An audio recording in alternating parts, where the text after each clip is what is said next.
Over this past week, as the effects of the coronavirus has impacted more and more aspects of our daily lives, I've been thinking about one of the great works of philosophy, possibly the greatest work of philosophy in the 20th century by one of the great philosophers of the 20th century, Albert Camus.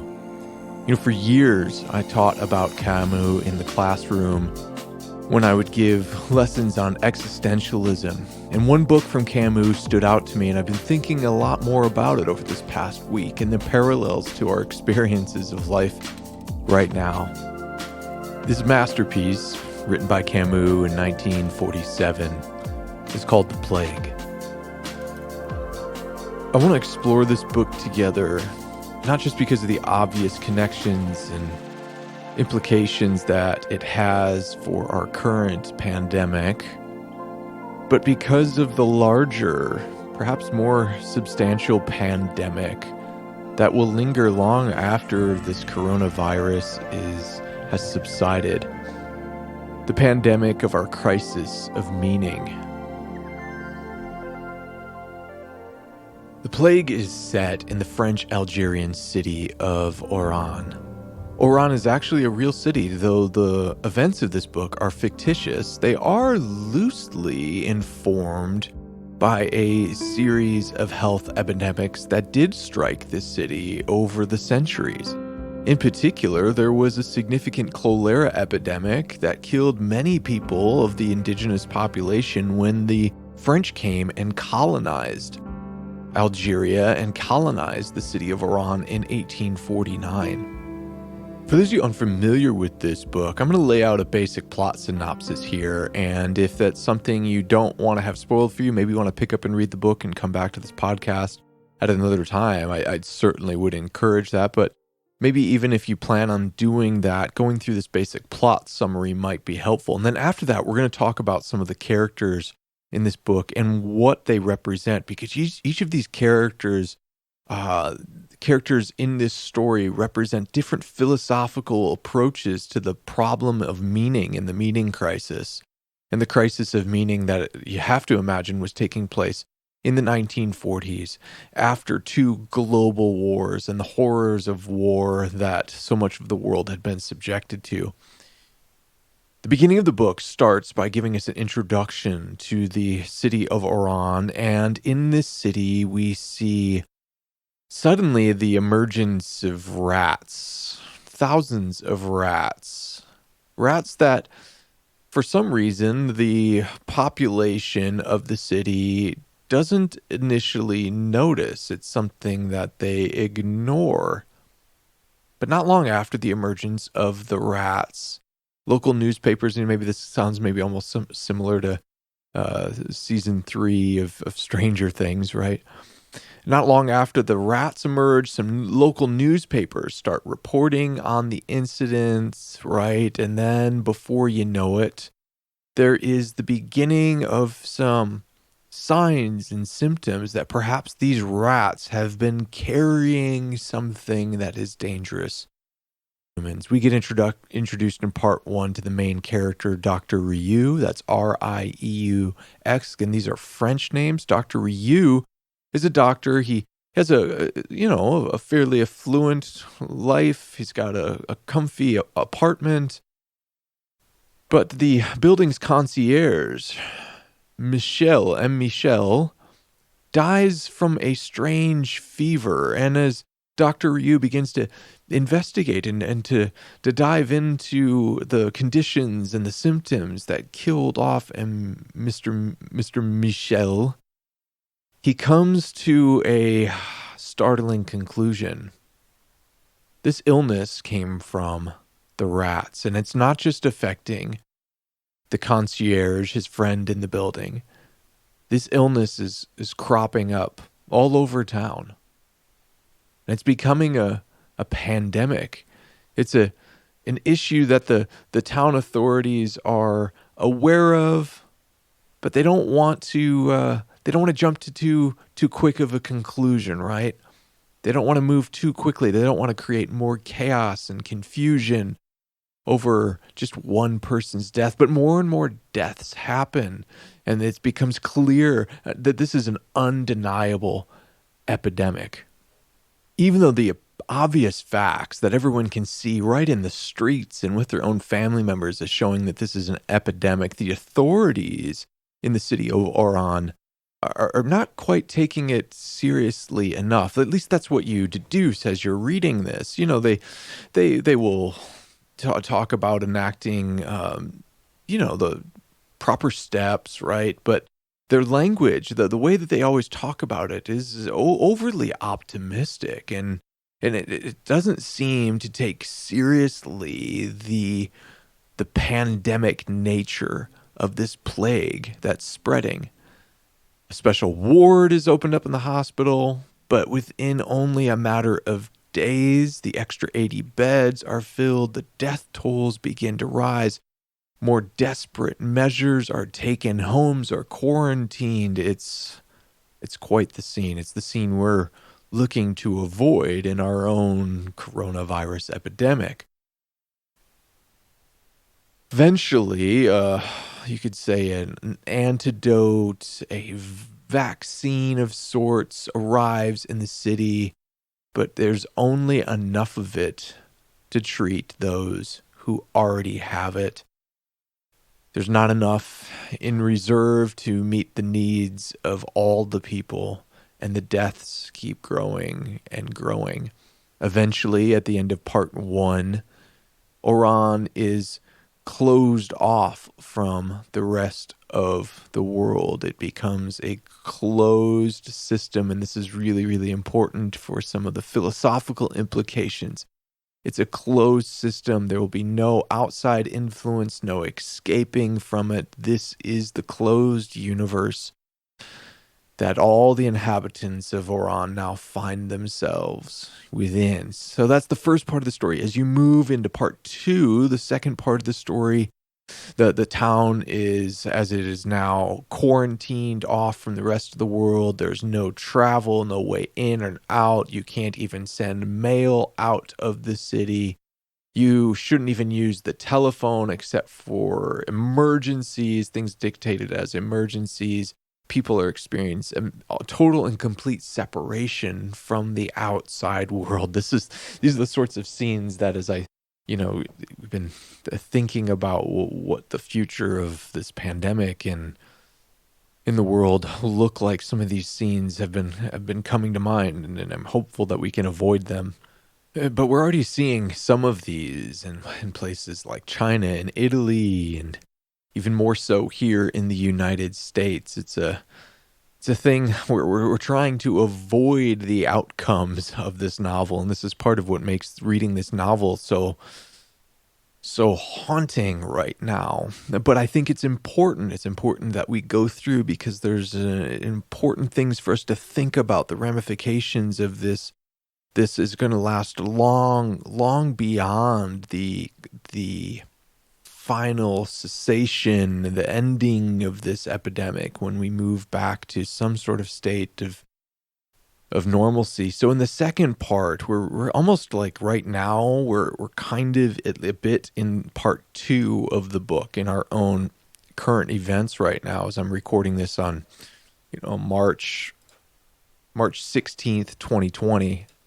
It's in this isolation, in this state of isolation and quarantine, that we begin to see the character of the various characters in our story emerge. And each one of them are a thought experiment about how we respond, in particular, how we respond ultimately to the nihilistic vision of the world that the naturalist frame presents us. This is the clear implication of Camus' work coming out of World War II. And it's not just, some people have looked at this book, and maybe if you read some stuff online about it, people think it's a parable about, the impact of Nazism. And I just don't think that's the case. As the more you read this and the more you understand Camus, the more you see this is about much larger philosophical school of thought, one that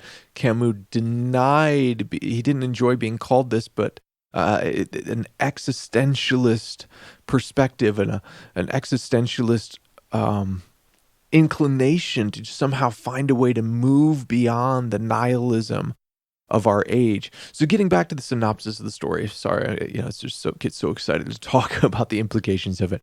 Let's get back to the synopsis here. So in part 2, the city is sealed off. You begin to really see how people respond to the isolation, respond to the awareness that they're in this sort of closed, random universe. Who gets the plague and who doesn't seems arbitrary. There doesn't seem to be any sense in which you can draw a straight line. Obviously, there's people that have had contact with the rats, and those who have had contact with the rats, and then have contact with other people. That's how the virus spreads. But some people get them. Some people get the plague that you think, oh, that's a good person. Why did they get it? And while other people, like a criminal, a character in her story who plays the role of a criminal who constantly is seeking to take advantage of the situation for his own good. He doesn't get it. And you're going, this seems so random. Where's the coherence in this? We talked about that in a previous episode on the book of Ecclesiastes, that our search for coherence, for a repeatable pattern and structure to the fabric of existence is a central feature of our human experience, to look for meaning in the universe. And the plague is striking, first of all, at people's sense of coherence. It doesn't make sense that there are people here who are suffering from this, that are good people, while there are others that aren't getting this at all. They seem unaffected, right? Some of our characters, one other character in this story, a character named Raymond in part 2, tries to figure out some sort of plan to escape the city. He wants to get out of Iran, and he becomes friends with some criminals to try to try to get him out of the city and smuggle him out. He's certainly one approach to coming face to face with the absurdity of the closed universe. There's another character, Father Panelo. Father Panelo is well respected. He's a well respected priest in the city. He's a Jesuit priest, and he's known for his zeal and his convictions about Christian theology, and his convictions about the judgment of God on sinners. And when the plague first breaks out, Panelo's theology doesn't seem to be affected at all, and he preaches this sermon, and he insists that this plague is the judgment of God. And boy, certainly we hear responses like that to natural evils like these in the world. And as he lays out what has been his theology, the more and more that he experiences of this, the more and more his theology begins to change. Yes, God is judging. It's a judgment on those who have hardened their hearts, those that have rejected him.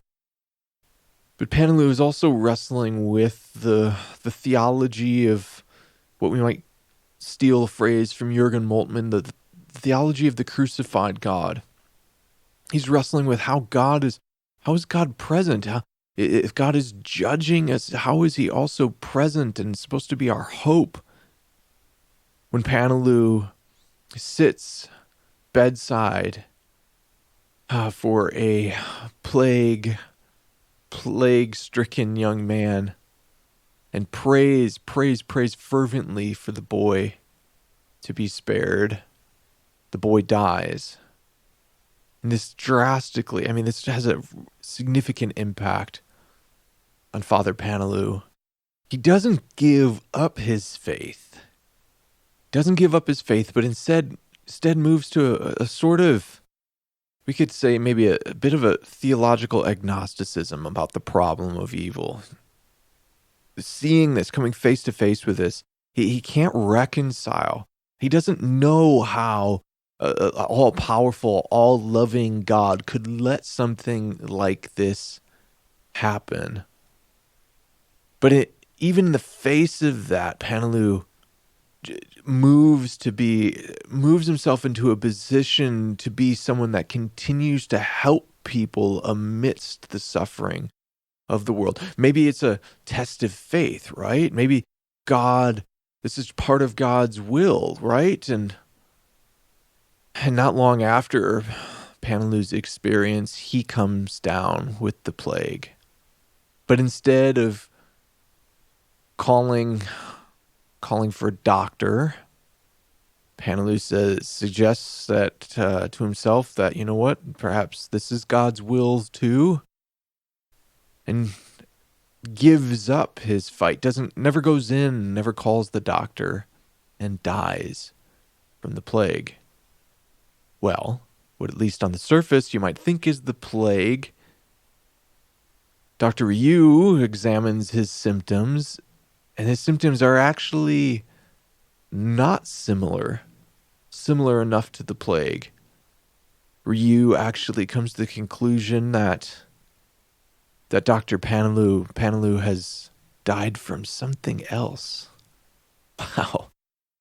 What an absurd universe, right? This is a key, an essential ingredient to this story. Part 3, right? The situation, things get worse. People are trying to escape, but even as people try to escape, there are armed guards in the city that prevent the escape from happening. People are killed and shot, and there's looting in the streets and chaos and anarchy beginning to spread. And then there's a declaration of martial law and a curfew. Heaven forbid that we ever get to any point like that. I don't believe we will. But it's still a helpful thing for us to think of for how we respond to situations like this can create more or less suffering in the world. And so this is things are worsening. There doesn't seem to be any sign of improvement. People are moving from any sense of desperation and trying to escape to a sort of apathetic acceptance of the situation. Many people just allow themselves to waste away.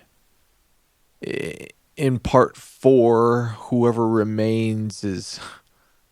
we're in the months of September and October, still months into this terrible pandemic. The plague worsens still. Ryu's own wife, Dr. Ryu, the character who is giving his life and treating all of these people who have come down with the plague. His wife, who's been in a separate hospital, a sanitarium is what they called it. She didn't have the plague. She had something else, and her condition is getting worse. And he's coming face to face with, am I doing any good at all? Am I doing anything to help? This despair is even taking hold of him. It's in this 4th act of the story that Panelu has that experience bedside of watching the young boy die of the plague, along with Dr. Ryu and another character who we'll talk more about, Jean Theroux. And it's in this act, right, that Panelu himself dies. Things do not seem to be improving. There are these isolation camps all over the city, these camps for people to be quarantined. And one character, a character named Othan, he's in one of these isolation camps. It was actually Othan's son who had died of the plague. And Othan is actually in part 4, this pretty significant scene. He's actually allowed his quarantine period has come up, and he's able to leave the camp, but instead he ends up staying and volunteering. And he does this as a way to cope with and to somehow fight against the absurdity of the death and the tragic loss of his son. He stays in the camp and volunteers and to be someone that's there to care for the sick and the dying. In part 5, the fifth act of the book, the plague starts to subside in Oran. It's January. There's celebrations. The town is excited to open its gates once again. But Othan, the man who'd lost his son to the plague and had an opportunity to escape one of the quarantine camps when his time came up, that same man who decided he was going to go back into the camp and volunteer, even as people are celebrating the end of the plague, Othan himself dies. Another character who we'll talk a little bit more about, Cotard. He's the guy that has he's the criminal that's sort of profited throughout the story on making the most of the situation. He's Camus' sinner in this sort of godless tale. Authorities confront him about his malevolent behavior in the midst of this horrific tragedy, and he escapes. He gets away. He's never arrested. Jean Thoreau, another hero in the story, even as many people are getting the all-clear sign that they are free and that the town will eventually open back up, Jean Thoreau, gets the plague and dies. Ryu, and towards the end of the story, finds out Dr. Ryu, the hero of this story, the character, that the doctor that has given his life in this seemingly meaningless situation, in this random, chaotic, closed universe, finds out via a telegram that his own wife has died. It's a horrific story. I guess if any silver lining is there, and by the end of the story, the town gates open and people come back, and their loved ones that were outside of the city, they get reunited. Cotard goes nuts. The guy that was the criminal and making the most out of his malevolent behavior in the midst of the city, he goes nuts, shoots at people from his home, eventually does get arrested. And then we're left with this conclusion from the narrator concluding that there is, even in a sort of world in which we struggle to find meaning, that there are some examples of the existence of the good, even in an absurd universe. Now that you have a basic understanding of the story, and again, of course, I encourage you to read it and pick it up. It's a hard read, but it's a worthwhile read. As you understand the story, we want to go through now and talk about some of the symbolism, talk about the characters and what they represent, and some of the philosophical and theological implications of this story. In order to understand that, we need to understand a bit of the philosophical movements that's been happening in the Western world that lead up to this time in which Camus is writing this book in the mid to late 40s. This was published in 1947. To go back a bit, of course, and some of this stuff we're actually going to overlap, and hopefully I'd love to at some point eventually cover in the Problem of Evil series. But if we go back, there was a significant shift emerging in Western thought that takes place really at the beginning of the Enlightenment. And from the Enlightenment, we had a period of theological shift that we could call deism. The Enlightenment, as a result of the scientific revolution, God's activity in the world was more and more reduced. Certainly in the ancient worldview, the gods, or the domain of the gods, were the domain of the invisible, we could say the invisible causalities behind things that we didn't fully understand, right? That's why in many ancient civilizations you had in the realm of the gods this divine meta realm, to steal a line that I've heard Paul Vanderklay use before. In this sort of divine meta realm, you have gods that would oversee things like the rivers and the trees and the weather, right? Because these are things and behaviors that you don't always understand the coherence of them. And so we project that there must be, in the same way that we act in the world and have ways in which our actions create different effects in the world, that there was this sort of invisible domain, this domain in which the gods acted in the world in ways that influenced things like weather, or maybe even things like a plague. And certainly, even as we move outside of polytheism into monotheism, this has certainly been one perspective, right? That all the events in the world are events that have been dictated by God. But as we got into the scientific revolution and the Enlightenment, more and more of that idea that there was, God controlling the weather, the movements of the planets, et cetera, by control, I mean as a secondary cause, not just as the primary cause, but as the secondary cause, that became less and less fashionable, right? We had a way of explaining things. We had the laws of physics that emerged from Newtonian physics, and of course, those underwent some significant tweaks in the era of Einstein, and of course, as even Einsteinian science has undergone some changes and challenges in the emergence of quantum theory.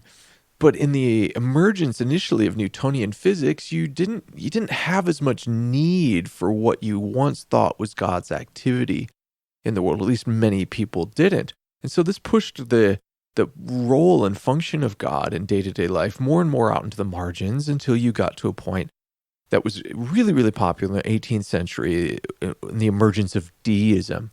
And deism was a school of thought that seemed like a logical conclusion, right? That a omnipotent, all-powerful God wouldn't need to actually act in his creation at all. Because if he was omnipotent, if he was all-knowing, if he was all-powerful and all good, he could just simply create the machinery of the universe. We see these laws that are happening. We don't need to say that God, his hand is actively, making the apple fall out of the apple tree and land on Newton's head. There could be a force that describes that, a law that has been set up by God, but doesn't need God's maintenance and intervention. And if God intervened in it, well, wouldn't that almost be a deficiency? So deism proposed the sort of clockmaker God, God as ultimate reality, who set up external reality, who set up the contingent reality to function in a way in which he could set the clock, as it were, and let the clock run. This is the clockmaker God. Well, eventually, as we get to the era of Darwin, right, and the Darwinian revolution, and we see the world not as a place in balance and these ecosystems that are in balance, but through the Darwinian language of struggle and survival and violence, it created this sort of challenge to, well, where is God in the midst of that? And perhaps this is just, is this really the way that God designed the world to work and function? Is this really the clockmaker God? And more people experienced and came face to face with the problem of evil and suffering in the world, the more and more they didn't see even a need for this deist God, this clockmaker God. And so God moved even further from the margins to out of the picture entirely. The universe was its own causation. We need not invoke a deity of any kind. And the rise of naturalism grew in its popularity in the 19th and into the 20th century. And only, the experience of 2 world wars made this sort of naturalism popular in the mainstream. As we talked about before, some of the logical implications of naturalism, that this is a closed universe, that the universe is nothing more than mindless matter, these sorts of answers to our deep questions can create a deep sense of despair and nihilism. What is the point if this is a random accident, a chaotic accident with no goal, no telos, and as a result, no objective standard of morality, and even as a result, no way of saying things are true or false? And I'm flying over these things because we've talked about them before in previous episodes. I bring them all up to help you get to the point of understanding the setting of this book, because This is still a very important mindset and a philosophical lens by which many people are reading and seeing the world. And this is really at the core, and at part of the core, at least, of our current existential crisis, our crisis of meaning in the Western world. So as we emerge from 2 world wars, people come face to face with the horrific suffering. Where is God in the Holocaust, right? These are what theologians are wrestling with. Theologians like Barth and Moltmann and how do we respond to it in the world? That's what Dietrich Bonhoeffer wrestled with. In many ways, after World War I and after World War II, the feelings of nihilism went mainstream. As a response to those feelings of nihilism, which had been circling in academia for quite some time. We go back to the 19th century and the rise of Nietzsche. Nietzsche's exploring the ideas and what's going to happen to the world when the news of God's death, when God actually dies in the minds of people, when God and the Christian story is removed from the sort of cultural meta-narrative. What's going to happen? And there are philosophers like Camus, like Jean-Paul Sartre, who are wrestling with this. We give them the title existentialist philosophers. And while Camus hated it and despised that title, denied it, he even denied that this work is a work of existentialism. It's hard to, once we understand what existentialism is, it's hard to deny that this is a work of that. That just seems to emerge from Camus' outlook on life. So what is existentialism? Existentialism takes 2 forms. Of course, we have this sort of what we could call atheistic existentialism, and that's one form of it. We also have a Christian form of existentialism that's actually older and can go back to Kierkegaard. I don't have time to talk about that today, but in essence, existentialism is the search for significance in the face of a world that seems absurd and without meaning and purpose. For atheists, for those that were sort of accepting what they might say are the objective truths, and we'll distinguish between these in a moment, the objective truths, quote unquote, of materialism, they felt like, well, if we accept these as the objective truth of the state of reality, how in the world are we supposed to find as individuals meaning and purpose? So the philosophers like Sartre and Camus emerge who are proposing ways of transcending the nihilistic impulse. So central to existentialist philosophy is the affirmation, or I should say the defense of reality appearing to us in 2 forms. We have the objective form of reality, which we could call the reality of the machinery of the universe. It's the reality of the math of the universe and the laws of physics. But there's also, for the existentialists, the subjective. And the subjective is the reality of the mind. It's the reality of consciousness. Subjectivity is the self's apprehension of the non-self. It's the internal world. It's, to steal from another great parable of Camus, it's the internal world of Sisyphus. We've talked about the myth of Sisyphus before. It's the internal world of Sisyphus, who was doomed to push that boulder by the gods up the mountain, a meaningless task for all of his life, only to have the boulder roll back down on him every time he got to the top of the mountain. But for Camus, it's the subjective world that Sisyphus has control over. It's in subjectivity that he can create meaning even in the objectively meaningless world. For Camus, the ultimate question of philosophy is whether or not one should commit suicide. And the plague brings this sort of question on into full display.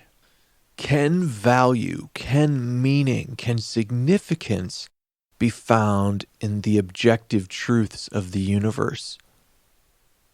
For Camus, they cannot. The objective truths of the universe, at least within this naturalist frame, point us to a mindless, chaotic, random, ethicless universe. How can someone find meaning and purpose in that? And in the face of that, again, for Camus, the question is, should one commit suicide or not? Should one end their life or not? Can there be any sense of value, meaning, or significance, any sense of goodness found in the subjective? Can I, in my inner world, somehow find meaning, create my own sense of meaning and purpose, even in this absurd universe? One of the great questions that we see Camus exploring as we go and we read through the story of the plague is the question of whether or not, that in a godless, absurd universe, whether or not there are categories of good and evil, whether or not there are good people and bad people in that world. And this is Camus' attempt to try to write a story in which you as the reader would come away going, no, this person is clearly a saint. This person is a sinner. Even though Camus is not accepting of a sort of meta-narrative, of a Christian or a theistic meta-narrative that would have categories of sinners and saints, right? Now let's think about some of the symbolism here as you've gone through and you've listened to the synopsis. What is some of the symbolism of the story? Okay, so the plague, it breaks out in this city of Oran. It's the city in North Africa. The disease starts to spread, and the city closes its gates. This is an important symbol because the closing of the gates, the quarantining off of the city, is a symbol of the closed universe, a central feature of this sort of the naturalist and materialist framework. It seems to be the world of the materialist world points us to a world that is closed. It's closed to the outside. All that exists is this. And yes, sure, maybe in a more modern frame, people might point to not just this universe, but a multiverse. But the principle is still the same. It's a series of causes and effects that have no intentionality, no purpose to them. It's a closed universe. There's no intervention. There is no transcendence in this universe. There is no help from the outside, if it were. And that's not really a true and helpful description of talking about God's relationship to the cosmos, because he's both transcendent and immanent. But the denial of transcendence, the denial of the transcendent, is the closing of the gates of the city of Oran. The disease as it spreads, the plague as it spreads, is symbolic of the absurdity of the universe. And we talk about absurdity. Absurdity is a word that's used throughout absurdist, existentialist, nihilist philosophy. The absurd is the sense in which we can't find coherence as we look at the universe, right? Even going back to Ecclesiastes, the author of Ecclesiastes has a bit of absurdist in him at times. He looks and he goes, meaningless. Or we could also, if we wanted to put it into a different paraphrase, absurd. All of this is absurd, right? Why does the righteous man die in poverty while the wicked can get away and enjoy all these sorts of pleasures in life? Why doesn't it make sense? Why isn't it coherent? The absurdity of the universe is the experience in which we look for coherence and we find that the math doesn't make sense. 2 + 2 = 4 on Monday and 2 + 2 = squirrel on Tuesday. It's like we can't make sense of it. And the arbitrary and absurd nature of the universe is symbolized by the plague, in which the plague strikes some really good, righteous people, right? People you look at in the story and you go, that's a good guy. He's trying to do the right thing. While others, like Cotard, the swindler, is selfishly and trying to make the most out of it for himself, and yet he doesn't come down with the plague. You can't predict who's going to get it, who's not going to get it, right? We feel this sense even in our own situation, which is by no means like to the extremes of the plague. That was a far worse disease than what we're experiencing. But, the seriousness right now of what we're experiencing with the coronavirus, one of the things that we might feel as we look around is that it's difficult for us to find a coherent pattern. And people are really The brilliant officials for the World Health Organization and the CDC are trying to figure out, well, how does this thing spread? And they're coming up with recommendations, and what's the difference between, having a gathering of 50 people versus a gathering of 51 people? Could you have a gathering of 50 people and it'd be okay, but a gathering of 51, suddenly, you're going to all of a sudden cause this furthering of the pandemic. It's become worse and worse. They're doing their best job, but we do feel perhaps a similar feeling to the characters in this story. It seems unpredictable. Who's going to get it? Who's not going to get it? Good people get it. Bad people get it. I don't know what kind of person Tom Hanks is, but when I came home last week and my wife was watching the news and on the headlines, it said Tom Hanks has the coronavirus. I go, Tom Hanks has the coronavirus? Isn't there like some dictator out there who could get this thing instead, right? Where's the coherence in this? And again, I don't know what kind of person Tom Hanks is. He seems like a nice guy. But we see this symbolized in the story, the absurdity of the universe. The plague is arbitrary, it's random, it's chaotic. You can't figure it out. The effects are painful, not just physically, but the mental effects. And I think that's the thing right now.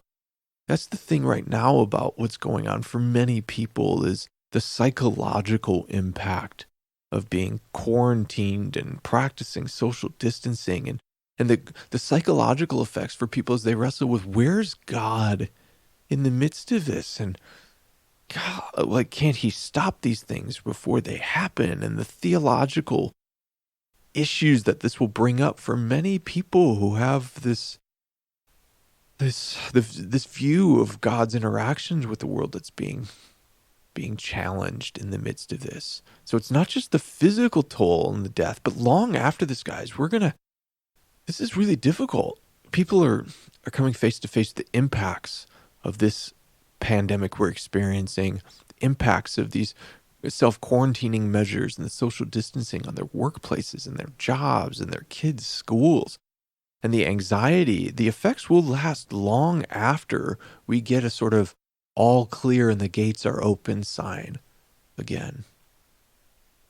But there is a possible blessing in disguise in the midst of this. And this is part of the important implications of Camus' story.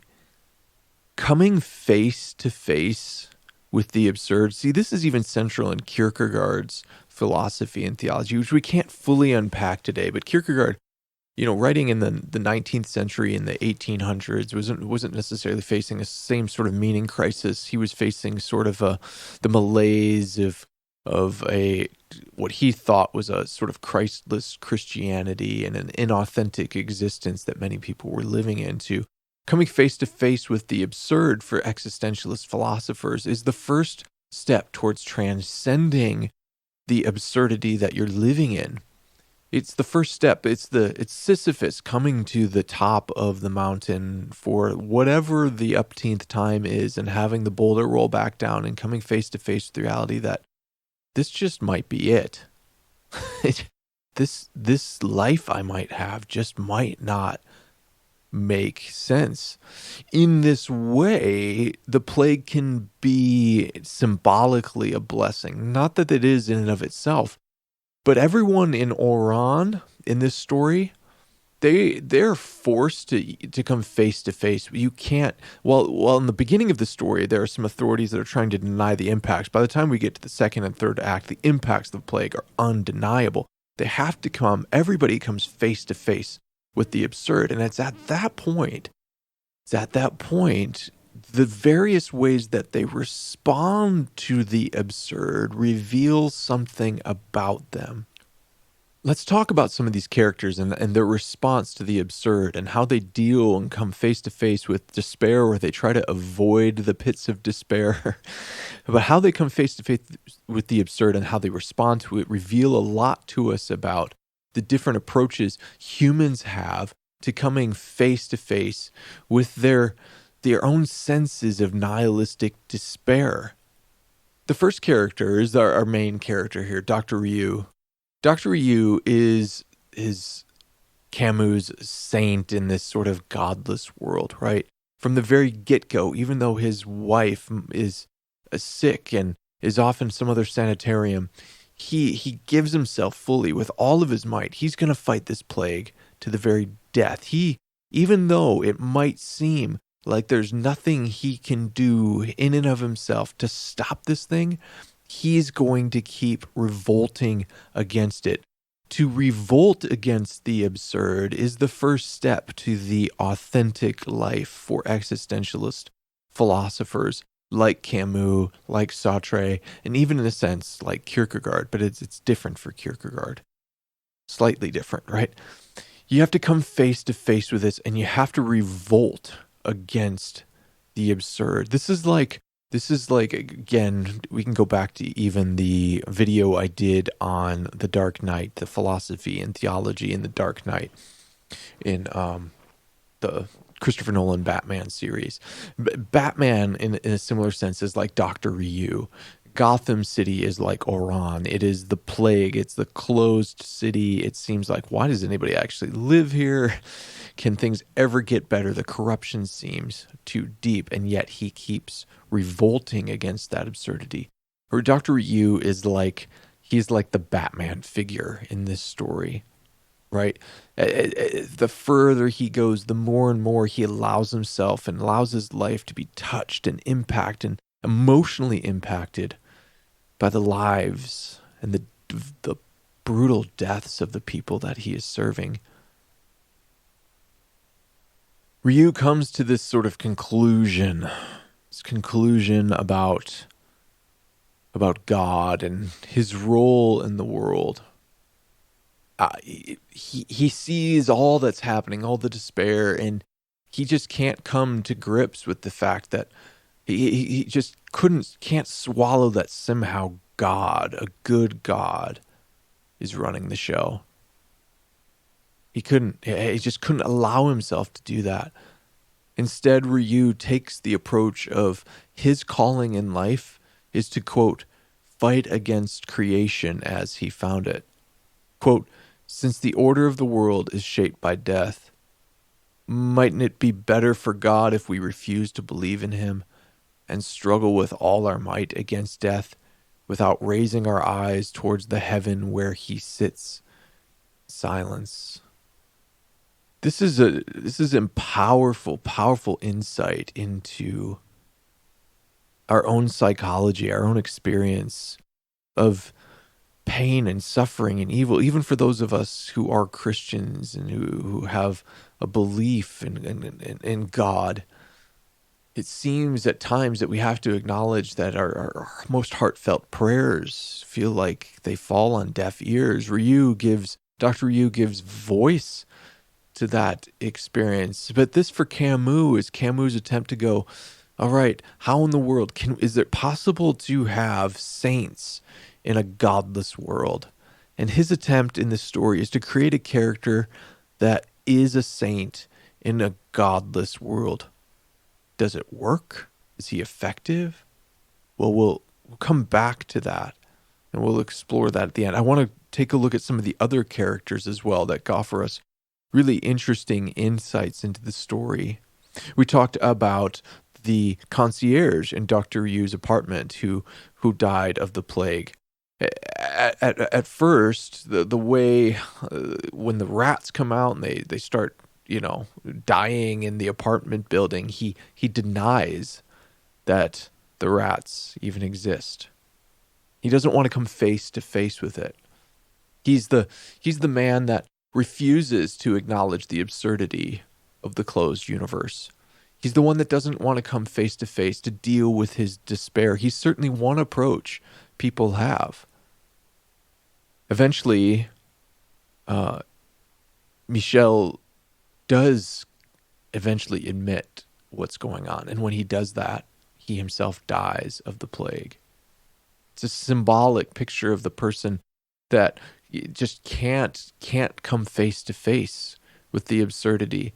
They feel as if they come face to face with the absurd, if they acknowledge that the routines and patterns of their life, that they acknowledge the things they believe about the world that have given them a sense of meaning and purpose might not actually be filled with meaning and purpose. They can't come face to face with that, and they choose to die. He represents those who we might say, again, in existentialist language, are living inauthentic lives because they haven't come face to face, acknowledged the absurdity of the world, and tried to transcend it. There's another character, an interesting character to explore, a character that we could simply call the old Spaniard. He's not given a name in the story. The old Spaniard, isn't really that old, that old, I suppose, by our standards today. We know that he's over the age of 50. That's when he retired. And the old Spaniard has taken a very different approach to the plague. He's decided that he's just never going to leave his bed. He's never going to leave his room. He's just going to sit there. He's going to count his peas, moving peas from one pan to the other, and enjoy the fact that these rats are killing all these people, right? This is life. For the old Spaniard, he is the ultimate nihilist. Nothing in the world, whether we're talking about the objective world or the subjective world, has value. So his life, he lives with a complete absence of meaning, acknowledging that it doesn't have meaning, and just laying in his bed all day. It's a picture that's difficult for us as we read the story. Of course, our gut impulse is to look at this character and go, "What you're doing? You're wasting your life." But again, that presupposes a structure of value in which we can say lives can be wasted, that there's a good life and not a good life. In the closed universe, the nihilistic universe of naturalism, how can one say that? How can one say there is a good life or a less good life? And Camus makes us, in just using this character, he makes us come face to face with that. Is this guy wrong? Is this old Spaniard wrong? Is the way that he lives a wrong way to live? There is, after all, no point. How is his life an any worse life lived than any other person? The next character is the character we referred to as Cotard. He is a criminal. He's the criminal that we talked about already in the synopsis of the story, right? When the plague gets into its worst phases and into starting Act 2 and in 3 and Act 4, the fourth part of the story, all these people, you got people like Dr. Yu who are giving themselves, another character like Jean Theroux, who is also a character we should deserve some attention. We'll talk about him in a moment. But Cotard takes a very different approach. Wow, all these people are going to be busy dealing with the plague. You've got government officials and police officers and public servants doing all this. Well, this is the perfect opportunity for me to exploit the weakness in the system. As things get worse, I'm going to get richer. I'm going to become, he even gets throughout the book more excited as things get worse, right? He is the sinner in the godless world. As you look at Cotard's life and the way he derives happiness and a sense of pleasure, he is the hedonist, but a malevolent hedonist that's deriving his pleasure out of people's misery. If one looks at Cotard's behavior and says, this is a bad character, this is a bad guy, they have to have some sort of structure of value. They have to have some sort of theological or philosophical framework for establishing ethics. And in this closed universe, in this absurd universe, in the universe Camus is trying to explore, the philosophical universe that he's trying to explore, he wants to hold on to the fact that there are sinners and saints. And he tells the story in a way that emotively responds. You respond as you're reading. You go, man, this Cotard guy, what a jerk, right? What a sinner, what a bad guy.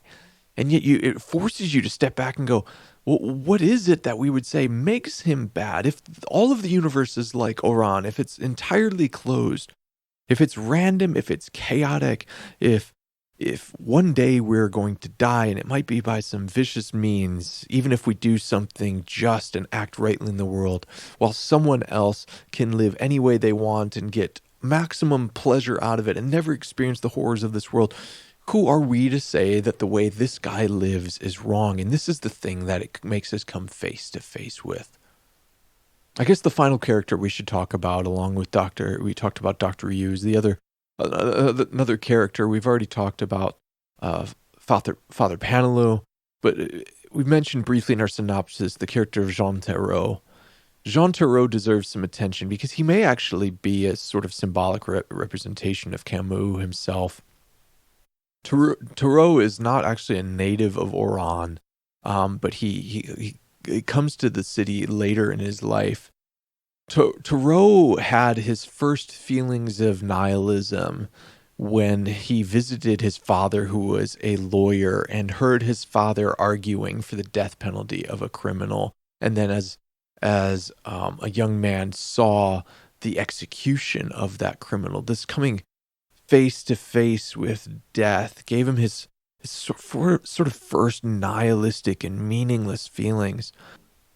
Tarot also has this sense of confusion, at the very least, if not despair, cemented in him when he was later after this scene where he sees the execution of a criminal that his father had actually prosecuted. He experiences more disillusionment when the revolutionary political party that he was involved in, they actually assassinate and kill their former authorities. And Tarot is just so scarred by these acts of human violence. And he feels like, the biggest thing for him is he walks away from this experience going, all I know is that humans should not endure such violence and injustice in the world. To him, the supreme value, the thing that orients Tarot isn't not necessarily this big, philosophical structure. It's sort of this intuitive sense that the loss of human life is a tragedy. And this is what motivates him to act for what we would say is the good in the story, along with Dr. Ryu. He fights along with Dr. Ryu against the absurd. Again, not out of some impulse that there's some larger value system, that there is some larger ethical guide, but simply because at an instinctive level, he sees human suffering as something to avoid. For both Dr. Ryu and Jean Tarot, these are characters Camus points to as in an attempt to have saints in this world without God.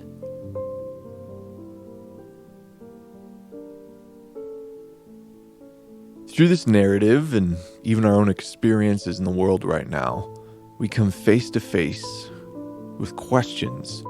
Questions like, does life have any discernible, coherent meaning? Questions like, if we live in a cold, closed, mindless universe of chaotic cause and effect, the universe that exists in the wake of God's death, then can we ever say that this is how someone ought to live or how they shouldn't live in the world? Camus, like Sisyphus, is trying to rebel against what he and millions of others have come to believe is the objective facts of the universe. Are the objective facts of the universe the facts that we are told are the scientific facts of the world, right? That we're alone in a pointless universe. If God is dead, then are there sinners and saints? Are there better and worse ways to live in the world if one is to continue living at all? And Camus, with all of his might, is trying to say yes, that there are. Even if he doesn't have the value system and structure to support that, that's what he's grasping for in a universe where God is dead. It's in the form of story, not in just systematic rational argument, that Camus argues there are better and worse ways to live in the world. I mean, as you read this story, you feel it on an intuitive level. It's intuitively clear to you, even if you come in and you're reading the plague and you're coming in with the same sort of shared propositions of materialist, of a naturalist. Maybe you come in with a bit of nihilistic impulse and you read this story. It's written so well that you feel it on a gut intuitive level as you see the lives of people and read about the lives of these fictitious characters like Dr. Ryu and Jean Thoreau and even Othan. You feel this on the intuitive level that there are more heroic deeds than others, that these men are heroes in the story, and they're more heroic than, say, Cotard or the old Spaniard that lives as a nihilist just counting the peas in his bed.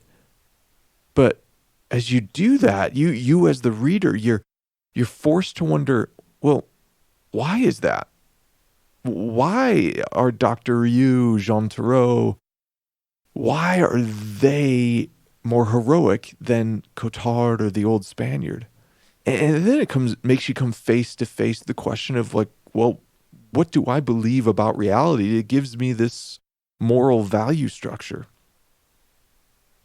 Why are people sacrificing so much in our current coronavirus pandemic to save, really, if we look at the statistics, it's primarily what we might say are the least of these in our world, those who are already most vulnerable to viruses and diseases. This is primarily affecting the elderly, those that might already have respiratory deficiencies and illnesses. Why are people sacrificing so much to save primarily the least of these in our world? And why do we look at them as heroes? We have to have an underlying moral structure that would support why these actions that they're doing, the real Dr. Ryus of the world are out there who are working round the clock to care for the sick, to find cures, to prepare the necessary medical infrastructure to care for the sick, those who are sacrificing their own financial resources, not just to come up with direct solutions, but to stop this further spread of the plague, of our plague, of this pandemic, right? Why do we celebrate them? Why do we look at their actions as being heroic? We have to have an underlying moral value structure in order to say that is something that's worth emulating. That is how one ought to live in this world versus those that would potentially use this to exploit the weak, to steal, to take away from the most vulnerable. Why? When we step back, the objective facts of the secular frame right now would seem to point to that doing such a thing would be pointless. I think even the Nazis understood this and took this, the sort of Nietzschean Übermensch, the what we need to really do is have the strong survive for the benefit of our species. They took that to the logical extremes, right? They took that to the logical extremes by trying experimentations that would eliminate the mentally and physically disabled. They tried their experiments in producing the Lebensspan, right? What would be the future genetically pure races and breeding experiments and all of these things that we right now in post World War II, maybe it's because they lost the war and we're not living in some sort of man in the high castle scenario. We look at that and we go, no, those are morally depraved behaviors. Those are things that we point to and say in our moral value structure, those are ways you should not act in the world. But why is that? Why do we condemn behaviors like that? Why do we condemn a pharmaceutical company if they were somehow able to manufacture an antidote, a vaccine for the coronavirus, and if they were to do so but yet raise their prices to a level that most people could not afford? Why would we look at that and go, that is not the right way to respond to this? This is not how someone should live in the world. And yet We are able to point to the real Dr. Ryus of the world out there and go, this is the model of behavior that we should emulate in the world. Why is that? It's because I believe that those people, the people like the Dr. Ryus of the story, the Jean Tarrots of this story, and the ones that we're seeing in the world right now, I believe we celebrate them because these are people that are participating in Christ's suffering. And at a deep intuitive level, though it is mired by the fall and it's mired by the presence of sin in the world, we, at a deep innate level, recognize this is the Christ-like behavior, Christ-like suffering in the world, that the bearing of one's cross to absorb and carry the sins of the world is the way we ought to live. This is the pattern. It's the prototype for how humanity is supposed to live in the world. This is part of our fundamental calling that we've lost. We see Dr. Ryu-like characters in the world right now, and we see that they are bearing the sins and sicknesses of others, and doing so in a way that is bearing witness to the truth. Bearing witness to the truth, not merely through some, calculated doctrinal affirmation of propositions, but in the existential participation of bearing the cross. You see, I don't think the plague is a godless tale at all. And here's why. We resonate with characters like Dr. Ryu, Jean Tarrot. We resonate with Alphonse's sacrifice to go back into the quarantine camps, even when he himself had gotten the all clear sign. We resonate and feel an attraction to those acts of selfless service, even though in the story, Dr. Ryu doesn't give propositional assent to particular beliefs about God that you or I, as perhaps Christians, may say is true. We resonate with them because all goodness, all truth, all beauty emanates from a singular source.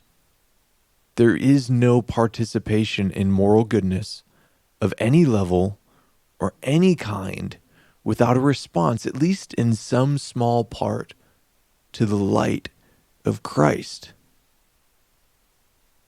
Dr. Ryu is participating in this story in Christ's sufferings, even though he probably doesn't believe in Jesus as the Son of God, doesn't even believe in any sort of God of the Christian story. He is acting in a way that demonstrates that the light of Christ, in whatever small part he was able to comprehend it and see that he should act in a way that's in keeping with the good, demonstrates that he is actually responding to Christ in some way.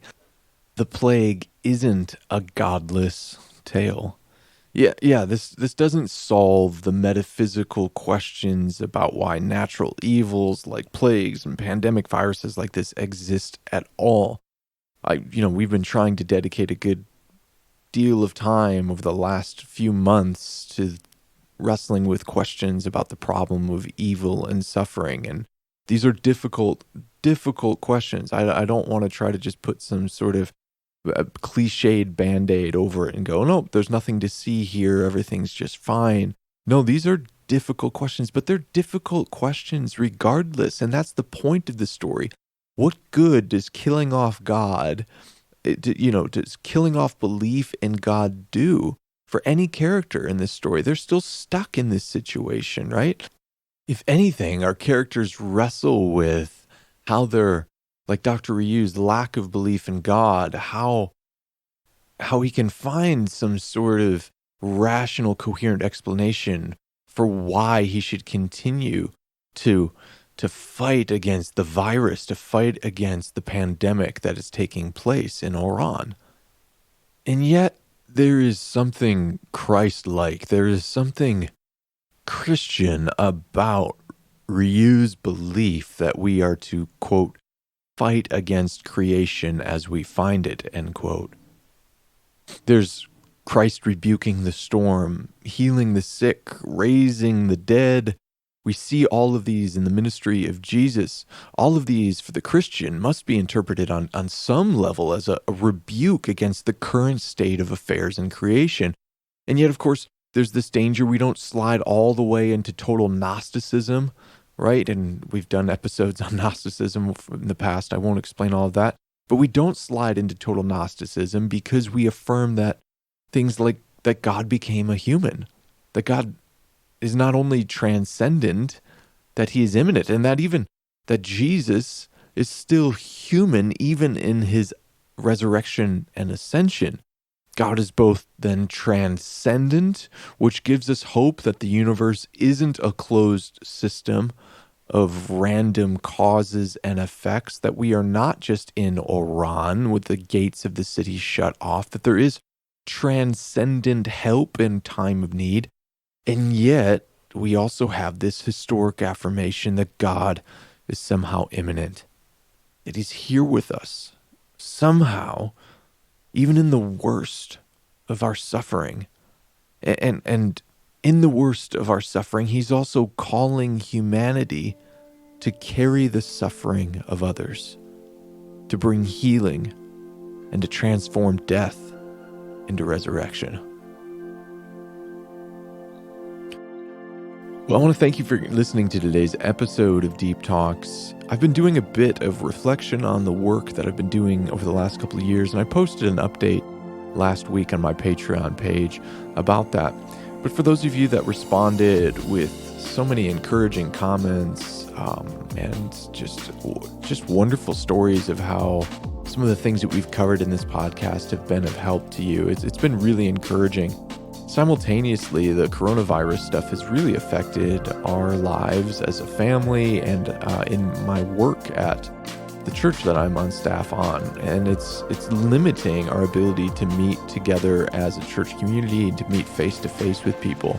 So while my original plan was to kind of stay offline, do some discernment all the way through Easter, really feeling, as I talk with other pastors, not just in our church, but outside of our own church community, that it's really necessary during this time to find alternative ways to stay connected with people. And this podcast and social media is not the best way of having connection with people and having meaningful discussion about these things. In fact, face-to-face and in-person connection is always better. It's always better. But I believe in the value of mediums like this to provide at least some semblance of connection and provide people with things in these times of being in quarantine. This is so weird to say. Someday we're going to look back on this and go, what a strange time. But in these times of being quarantined and having to be distanced from other people socially, I'm hopping back on.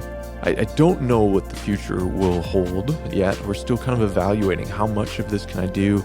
Can we really do weekly episodes or multiple times a month episodes? I'm not sure about that yet.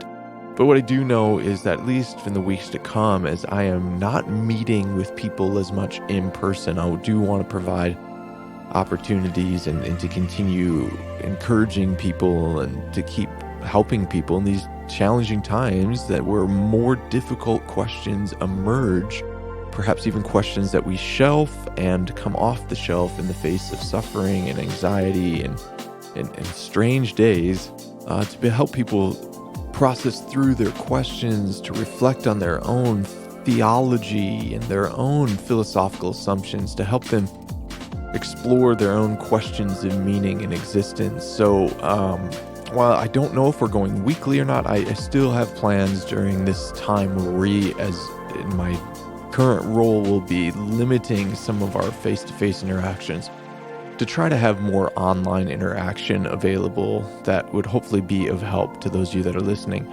I can't do this podcast without the support of generous people in our Deep Talks Patreon community.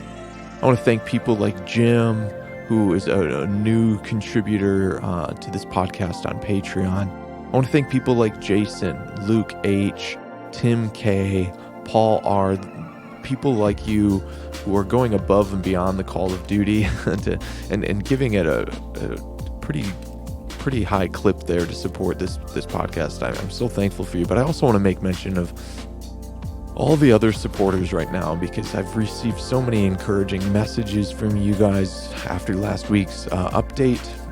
I want to thank Rob S., Nathan H., Hannah P., Ann B., Michael H., Josh A., Sam P., Keith, Josh H., Joel T., Dave, Glenn, Micah, Dan, Kevin, Grant S., Isaac, Michael, Caleb, Steven, Steve, and my first supporter there on the list, my wife, Carrie. So thank you guys for your support.